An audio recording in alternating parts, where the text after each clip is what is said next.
अब खबर दिल्ली से है, जहां पर केंद्रीय मंत्री सुकांता ने सिलीगुड़ी के बाढ़ प्रभावित इलाकों के लिए राहत सामग्री से भरे हुए वाहनों को हरी झंडी दिखाई।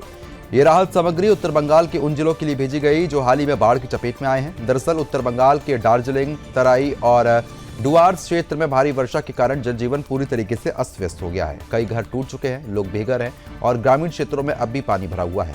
ऐसे में केंद्र सरकार और बीजेपी के कार्यकर्ता लगातार राहत और पुनर्वास के कार्यों में जुटे हुए हैं। केंद्रीय मंत्री सुकांता ने बताया कि केंद्र की मोदी सरकार और बीजेपी कार्यकर्ता 5 अक्टूबर से ही राहत अभियान में लगे हैं और ये बाढ़ आई है तब राज्य की मुख्यमंत्री ममता बनर्जी अपने कार्निवल में व्यस्त थी।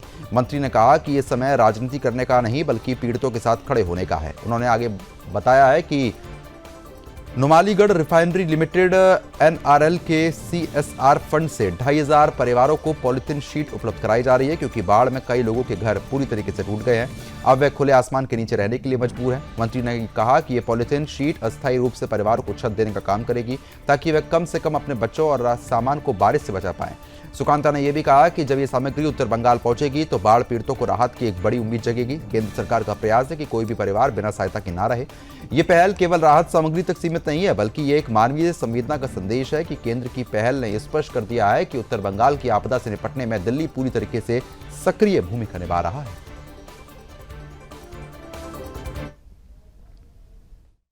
भाग जिसे उत्तर बंगाल के नाम से जाना जाता है, जिसमें दार्जिलिंग हिल्स, तराई और डुअर्स बन्ना से यानी फ्लड से प्रभावित है, बाढ़ से प्रभावित है। हम यानी भारतीय जनता पार्टी शुरू के दिन से, पहले दिन से 5 तारीख जब बाढ़ आया, उस दिन जब ममता बनर्जी कलकत्ता में नाच रही थी अपने कार्निवल में, उस दिन से भारतीय जनता पार्टी और केंद्र की मोदी सरकार दोनों उत्तर बंगाल के लोगों के साथ राहत कार्य में जुड़े हुए थे।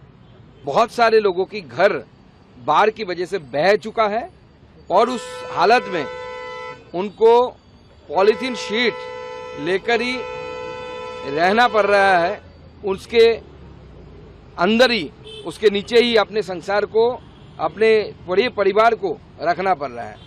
तो मुझे विश्वास है ये गाड़ी आज रवाना होके जब उत्तर बंगाल पहुंचेगी, एनआरएल के द्वारा दिए गए ये 2500 यानी 2500 ये पॉलीथीन शीट वहां पे बाढ़ पीड़ितों को मिलेगा।